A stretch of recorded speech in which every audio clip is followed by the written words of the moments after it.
Hello everyone and welcome to another car profile, otherwise known as the BoP test, of course, because that's what we're really testing here. And as you can see with the name plastered all over the front of it, it is the Jaguar F-Type Gr.3 car, and it's in, of course, green. Obviously, British racing green is represented everywhere, but here we have the Jaguar, British manufacturer, of course.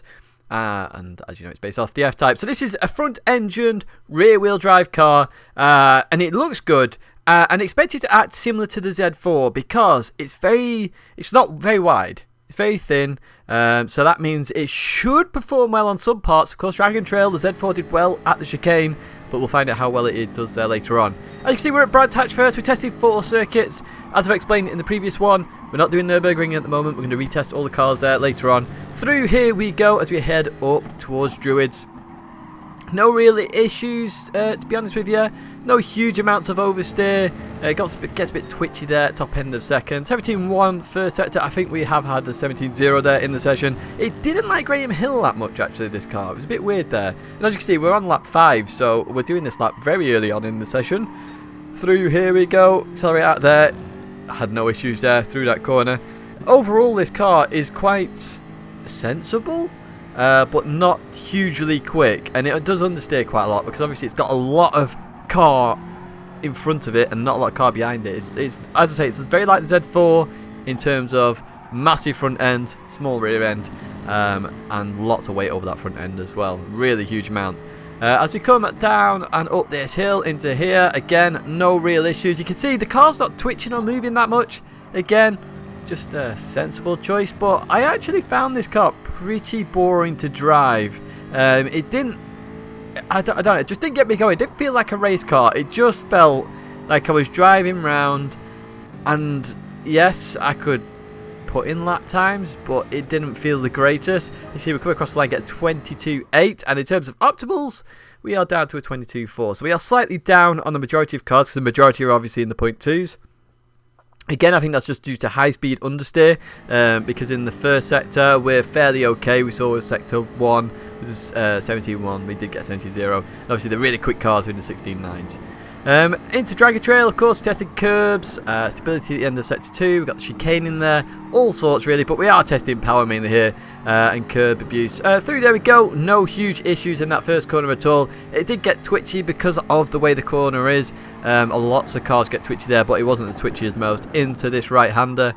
No huge issues with curbs, however, some curbs, the really high curbs, it will struggle with and will bottom out, so do keep that in mind. We've got 32.7 there, so 2 tenths down on the very best cars out there. Through here we go, and this is where it's going to start to struggle, is with the understeer. Through there we go, so we nail that line pretty well as we head now towards this right-hander. This is going to test stability, of course, as we get to the bottom here. So we brake just after the cones. Braking's quite a big thing in Group 3 cars. As you see there, no issues at all in that corner. It is a big thing because some cars you really do have to brake earlier than compared to other cars. It's quite interesting actually. But as I said, the speciality with this car, as you see there, through the chicane we went. We absolutely flew through that chicane. One of the best. Again, like the Z4, it's going to be good there. It's not a wide car, so you can absolutely pound the thing and really nearly flat it out completely through there. But even so, we exit the last corner and head towards the line. As you can see, we're quite low down in the optimums already. We get a bang on 37.0 and our optimums of 36.837. So that's not too bad of a time. It's very powerful, this car. It just understeers a lot in the high speed corners as we head to Interlagos. Into the first corner. Now I was expecting it to not do very well here, but even so it did better than I expected as we go through this right-hander. This first part very tricky. Very tricky. I did struggle a little bit there, but once you nail it right, and it's the same with a lot of cars, once you nail it right, it's all very well and good. First sector, absolutely no problems. It's quite a powerful car, as I've just said, so we get a 23.001 first sector. Really nice. Through here was quite interesting actually, because at one lap I nailed it, and the rest I did alright at it. I lost half a tenth every time. But even so, it was fairly okay. I didn't have any huge issues. Into here, no huge issues. Just got to nail it right, basically, and then into here. And we did get a bit of understeer coming into this corner. As you see, we don't cut it half as much as usual. And then into the left. Out of here, I did struggle a little bit on the exits. You may see some tyre marks going to the left-hand side. Top end of second is where this car likes to start oversteering, but everywhere else it's absolutely fine, as you see there. Bottom end of second, we can accelerate fine. Into this left-hander, bump, no issues. As you see, we're pretty much flat it through there as we get to the last corner. Again, last corner, no huge issues, weirdly. I was expecting a lot more issues than I actually got with the power and sort of where it is. In terms of when you put the power down in the gears, I'd say top end of second, bit sketchy, but the rest of it's fine. But we continue on towards the line, fairly consistent again here at the circuit, and we get 31.177 there, and our optimum a 31.0. As you see, it didn't save the times. I don't know why, because I didn't reset this time, so I don't know. You see 31.0 there, all the same. So Suzuka, miss out Nürburgring, of course, because we're rerunning cars there. So Suzuka, I wasn't sure what to expect with Suzuka, because yes, it struggles with the high-speed corners, understeering a lot there, but it's stable and it's quite quick. So you know, it could finish anywhere, to be honest with you. Really could finish anywhere. As we come through the S's, as you can see, we're actually down on our time at the moment.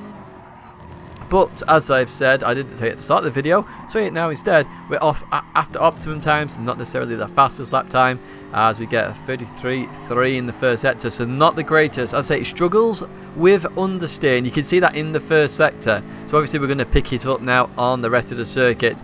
Into here we go, through there, just run a little bit wide at the exit of Tidgney 1, but it sets us up nicely for Tidgney 2. Through there we go, look at that, we're getting a huge amount of time, 19.2, so we're way down really on the fastest there. And these are obviously the two handling parts of the circuit, a very balanced circuit, Suzuka, as we exit the hairpin. Now the hairpin, it did like the hairpin, I found this car. You really could put the power down quite quickly, but we are very far down on our times at the moment, 19.2 and 33.3.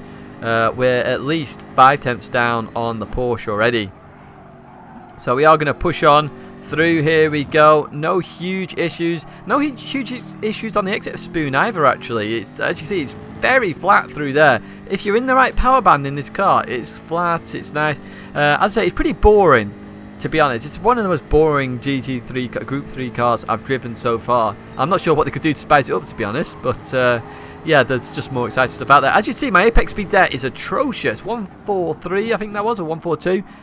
Understeer crazy. It really did struggle with high speed understeer. Through there we go, power on as we head towards the line, and this is going to be a 159.087, and our optimum goes into the 58, and by the end of it we end up with a 58.821. So not too bad in terms of that pace at Suzuka. As I wasn't sure where it was going to come. Here we are with the results. So as you can see, it's row 14. We've got 2 at the top for the column headers. So we are in 12th position out of 17. So it's in the bottom sort of section of cars here in the 629 category. You can see all the times there.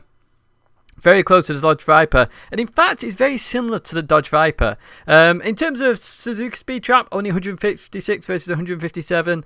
Risk indicator 2 on both, because as I say, it's a fairly stable car. It's a pretty boring car. I hate to say it, it is a pretty boring car. I found pretty much every other car much more enjoyable to drive than this car, and I can't even explain it.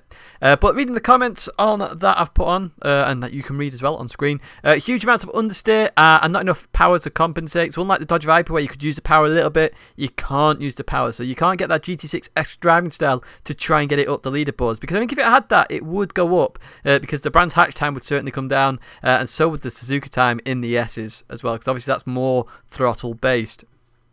It's fairly stable on the throttle, top end of second. We've seen that in most of the class now. In that top end of second, most cars struggle there, which is kind of nice, but it's got different characteristics for each car.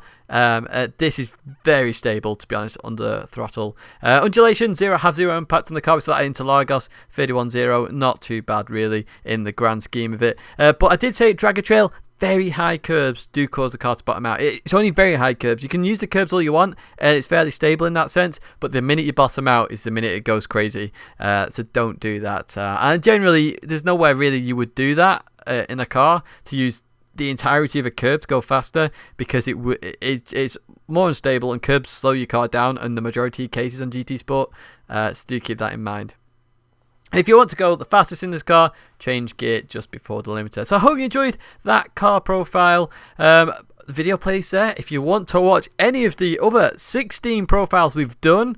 Next one, as you can see on screen, is the Citroen GT race car, which should be good, and that'll be out tomorrow. And my logo's there if you want to subscribe. But that's it for now. Thanks very much for watching. I will see you in the next video.